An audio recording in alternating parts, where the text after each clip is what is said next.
Hola, en el siguiente video hablaremos acerca del aprendizaje. El aprendizaje es un cambio relativamente permanente en el comportamiento que refleja una adquisición de conocimientos o habilidades a través de la experiencia y que puede incluir el estudio, la instrucción, la observación o la práctica. La maduración es el proceso por el cual se despliegan patrones de conducta biológicamente predeterminados, siguiendo más o menos un programa. El desarrollo es descrito a menudo como el resultado de una interrelación entre maduración y aprendizaje. Un ambiente desfavorable puede retrasar la maduración, pero un ambiente favorable raramente puede acelerarla. La existencia de aprendizaje a menudo puede ser deducida por un cambio en el comportamiento. Aunque hayas aprendido alguna cosa, puede ser que no se manifieste a través del comportamiento si no estás motivado o si no prestas atención. La ejecución no es necesariamente un perfecto indicador del aprendizaje. Los psicólogos generalmente evalúan lo que una persona o un animal ha aprendido basándose en lo que hacen, porque el comportamiento es el único criterio que pueden observar y medir. La habituación es el fenómeno por el cual nos acostumbramos a algo y de esta manera mostramos que conocemos lo que es. El siguiente nivel de aprendizaje, en el cual formamos nuevas asociaciones entre un estímulo y una respuesta, es el llamado aprendizaje asociativo. Los dos tipos simples de aprendizaje asociativo, condicionamiento clásico y operante, las respuestas nuevas parecen impresas en el animal o en la persona. El estudio científico del condicionamiento clásico comenzó en Rusia aproximadamente a inicios del siglo XX con un descubrimiento accidental hecho en el laboratorio de Ivan Pavlov. Ivan Pavlov recibió un premio Nobel por su trabajo sobre el rol de la saliva en la digestión. Pavlov implantaba quirúrgicamente tubos en los cachetes de sus perros. Esto le permitía medir el volumen de saliva producido cuando la comida era colocada en sus bocas. Pavlov notó que después de algunos días, los perros en el experimento comenzaban a salivar cuando el asistente entraba al cuarto con el plato de comida antes de que la comida fuera colocada en sus bocas. Más de 2000 años antes que Pavlov, Aristóteles notó que dos sensaciones que se experimentan juntas repetidamente se asocian. Por ejemplo, si te enfermaste la última vez que comiste una hamburguesa, es probable que te den náuseas la próxima vez que veas una. Aprender mediante asociación es común en nuestras vidas. Por eso, no olvides que la frase clave en el condicionamiento clásico es la asociación de dos estímulos. El estímulo incondicionado es un estímulo que puede provocar una respuesta sin aprendizaje previo. La respuesta incondicionada es una reacción innata no aprendida a un estímulo incondicionado. En 1920, el conductista John B. Watson y su asociada Rosalie Rayner publicaron lo que probablemente sea el ejemplo más citado de condicionamiento clásico en psicología. Se le permitió primero a un niño de 11 meses jugar con una rata blanca de laboratorio para averiguar si tenía miedo de las ratas. En ese momento no tuvo miedo. Posteriormente, mientras jugaba con la rata blanca, una barra de hierro fue golpeada con un martillo justo detrás de la cabeza del niño. El ruido provocó que el niño llorara atemorizado. Tras 7 emparejamientos de este tipo, Albert mostró una fuerte respuesta de temor cuando la rata era colocada cerca de él. Resulta angustiante que Watson y Rayner no invirtieran el condicionamiento del temor de Albert. Sin embargo, en un estudio posterior, Mary Cover Jones y Watson redujeron con éxito el temor a los conejos en un niño pequeño emparejando gradualmente al conejo con galletas. A esto se le llama contracondicionamiento. El proceso de eliminar una respuesta clásicamente condicionada emparejando el estímulo condicionado con un estímulo incondicionado para una respuesta que es más fuerte que la respuesta condicionada y que no puede ocurrir al mismo tiempo que la respuesta condicionada. El condicionamiento operante es cuando nuestra conducta opera en el mundo exterior, produce consecuencias para nosotros y esas consecuencias determinan si seguiremos manifestando esa conducta. El condicionamiento operante fue descrito por primera vez por el psicólogo estadounidense Edward Thorndike, quien formuló la ley del efecto, la cual establece que las consecuencias de una respuesta determinan si la respuesta ocurrirá nuevamente en lo futuro. La ley del efecto Thorndike sentó las bases para un estudio posterior de lo que ahora se conoce como condicionamiento operante en psicología contemporánea. Examinaremos 3 formas en las cuales las consecuencias deseables e indeseables de nuestra conducta pueden influir en nuestra conducta futura, las cuales son reforzamiento positivo, reforzamiento negativo y castigo. El reforzamiento positivo es cualquier consecuencia de nuestra conducta que resulta en un incremento en la probabilidad de que esta conducta ocurra en lo futuro. La conducta se vuelve más frecuente, se define como la respuesta operante y la consecuencia positiva de dicha respuesta se denomina reforzador positivo.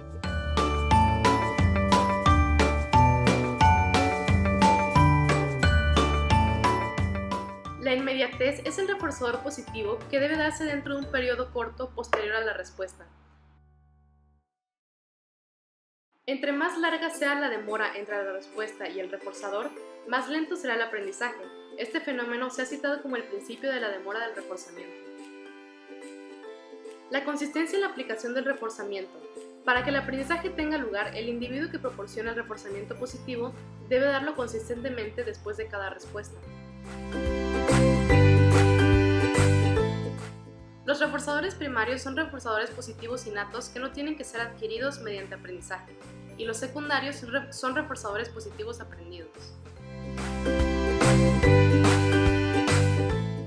El reforzamiento positivo es como si cada respuesta fuera siempre seguida por un reforzador, una situación conocida como reforzamiento continuo.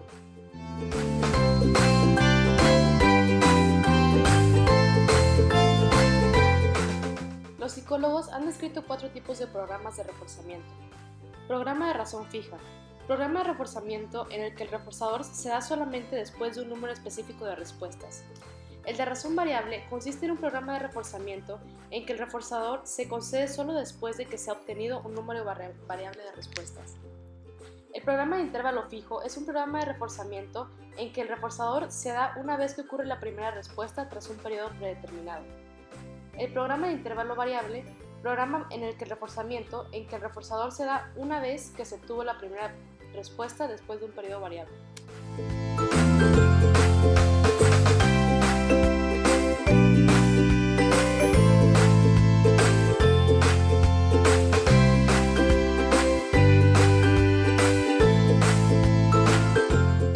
El moldeamiento es una estrategia en la que se refuerzan positivamente conductas que son sucesivamente más similares a las conductas deseadas.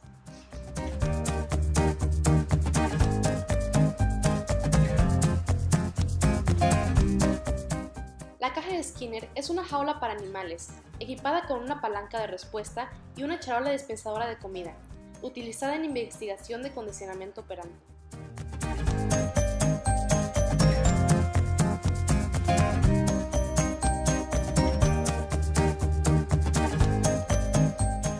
El reforzamiento negativo ocurre cuando una conducta es seguida por la remoción o evitación de un evento negativo, y como resultado aumenta la probabilidad de que la conducta ocurra en lo futuro. Existen 2 tipos de condicionamiento que se basan en reforzamiento negativo. El condicionamiento de escape es un condicionamiento operante en el que la conducta es reforzada porque provoca que un evento negativo cese.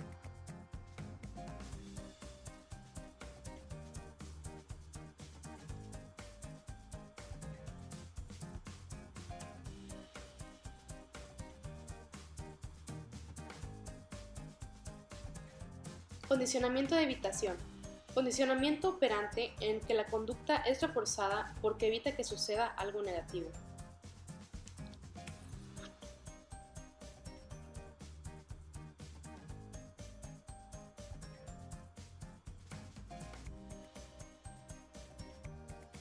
Castigo. Consecuencia negativa de la conducta que lleva a una disminución en la frecuencia de la conducta que lo produjo.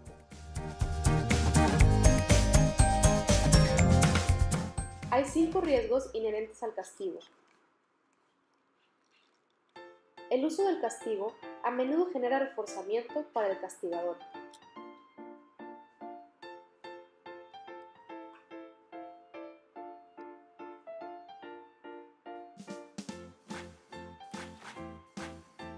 El castigo tiene a menudo un efecto inhibidor, generalizado en el individuo.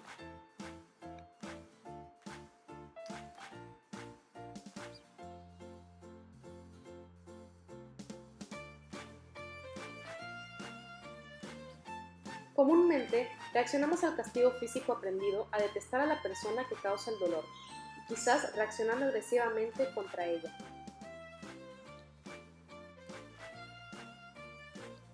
Lo que pensamos que es el castigo no es siempre efectivo para castigar la conducta.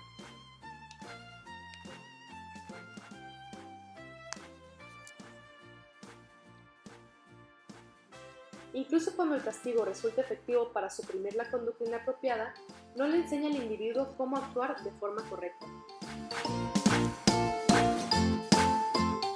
Los efectos laterales negativos del castigo, siguiendo algunas directrices para su uso. No aplicar castigo físico. Castigo físico usualmente falla y provoca que los niños se porten peor, no mejor.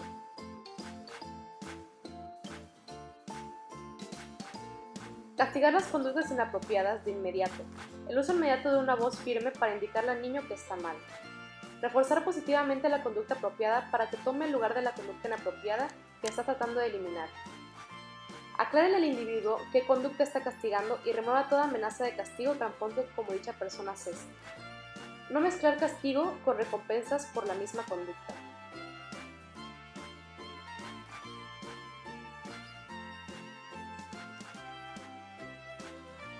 Una vez comenzado el castigo, no retractarse. No reforzar conductas como el rogar o suplicar, dejando al individuo sin castigo.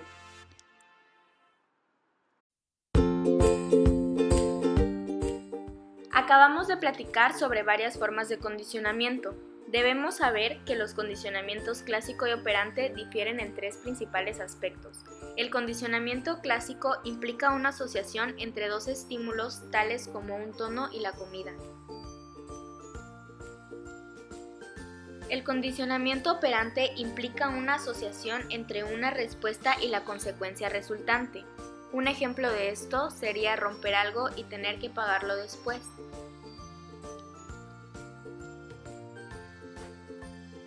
El condicionamiento clásico, por lo general, implica conductas reflejas e involuntarias que son controladas por la médula espinal o el sistema nervioso autónomo. El condicionamiento operante, por otra parte, implica conductas voluntarias más complejas que son reguladas por el sistema nervioso somático.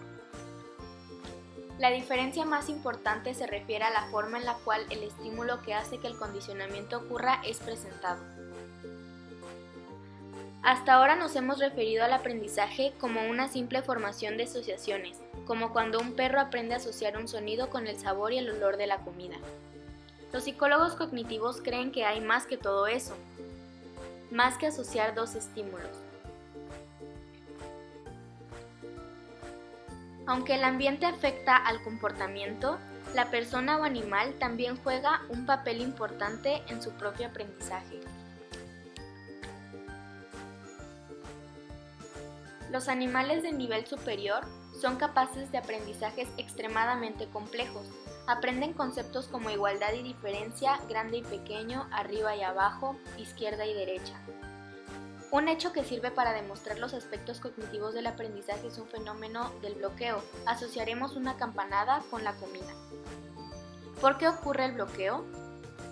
Según McIntosh, al añadir el segundo estímulo, un repique, a la campanada después de que haya tenido lugar el condicionamiento, no da al organismo ninguna información nueva. Esta teoría es correcta, puesto que es capaz de predecir que si incrementamos la intensidad del estímulo incondicionado, el segundo estímulo puede llegar a ser condicionado. El aprendizaje latente es un tipo de aprendizaje que ocurre pero no se manifiesta hasta que el organismo es motivado para hacerlo. Hasta que tiene alguna razón u objetivo para hacerlo. Un ejemplo son las ratas cuando sabían que podían conseguir comida atravesando un laberinto.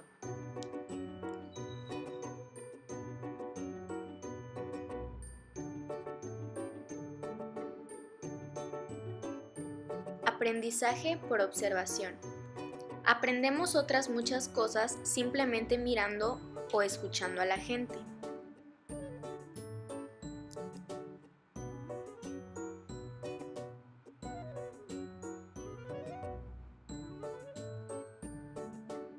Los padres que intentan educar a sus hijos de acuerdo con el principio haz lo que digo, no lo que hago, pronto descubren que esto no funciona. Los niños siempre harán exactamente lo que hagan sus padres. Si sus padres les pegan con ira, los niños aprenden que esta es una manera aceptable de expresar su propia cólera. Si todo el aprendizaje fuera resultado de las recompensas y los castigos recibidos, nuestra capacidad de aprendizaje estaría muy restringida. Tendríamos que vivir cada experiencia nosotros mismos y no seríamos capaces de aprender de los ejemplos de los demás.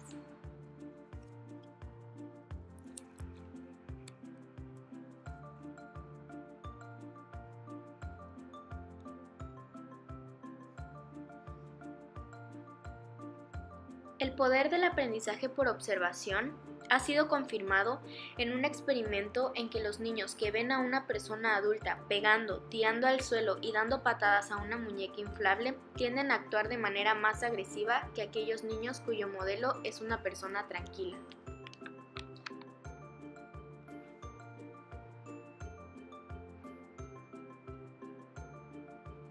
Este tipo de aprendizaje también es llamado aprendizaje vicario o modelo.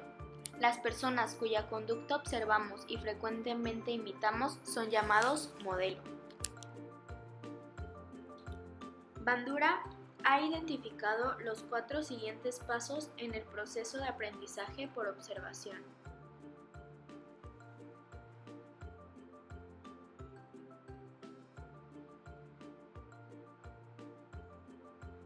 El primer paso es prestar atención y percibir los aspectos relevantes del comportamiento de la otra persona.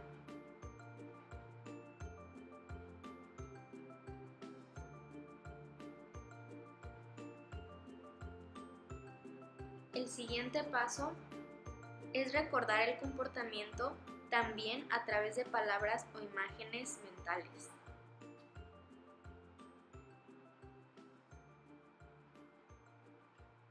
El tercer paso es convertir en acción la observación recordada.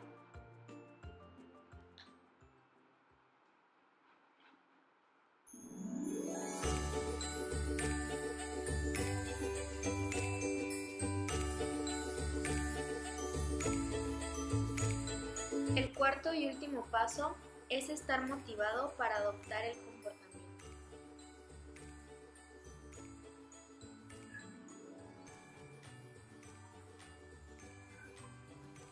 El concepto de autorreforzamiento es importante desde el punto de vista cognitivo del aprendizaje.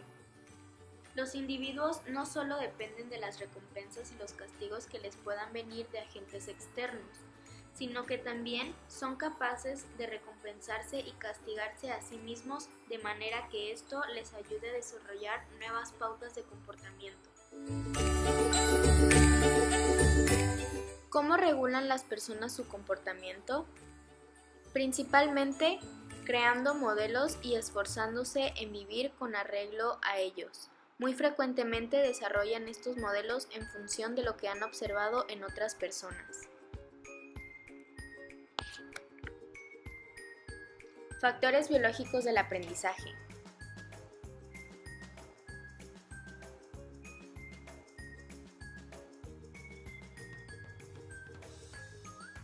El aprendizaje es un proceso poderoso que moldea nuestras vidas. Debemos tener en mente que nuestra capacidad para aprender de la experiencia no es limitada, está influida en muchas formas por factores biológicos. Es mucho más fácil condicionar clásicamente un temor a cosas que tienen alguna asociación intrínseca con el peligro. Los temores no pueden ser condicionados fácilmente a los estímulos peligrosos modernos, tales como los contactos eléctricos. En un estudio inteligente, Cook y Mineka le mostraron a monos criados en laboratorio que nunca habían visto una serpiente, videos de monos salvajes comportándose con temor en presencia de serpientes artificiales y comportándose sin temor en presencia de flores artificiales. Como se hubiera esperado, los monos de laboratorio mostraron incrementos sustanciales en su temor a las serpientes artificiales. John García y sus colaboradores discutieron otra forma de aprendizaje que ejemplifica el rol de los factores biológicos en el aprendizaje. Un ejemplo de este experimento podemos representarlo con una de mis experiencias. Cuando una vez llegué a un restaurante y la pizza de ahí me causó vómito. No la volví a comer después de 5 años. Esta experiencia de aprender a sentir aversión a la pizza es un ejemplo de aversión condicionada al sabor, la cual es una reacción negativa a un sabor en particular que ha sido asociado con náusea. Un resultado en particular triste con relación a nuestra facilidad para adquirir aversiones gustativas mediante condicionamiento clásico puede ser visto en el tratamiento del cáncer. Ilene Bernstein razonó que la pérdida del apetito puede ser en parte causada por aversiones condicionadas al sabor producidas por la náusea frecuente. Se le dio helado de maple a un grupo de niños con cáncer justo antes de su tratamiento regular de quimioterapia. Al comparar a este grupo con otro grupo de niños a los que se les dio helado antes de un tipo diferente de tratamiento que no produce náusea, muchos menos niños del primer grupo quisieron probarlo de nuevo.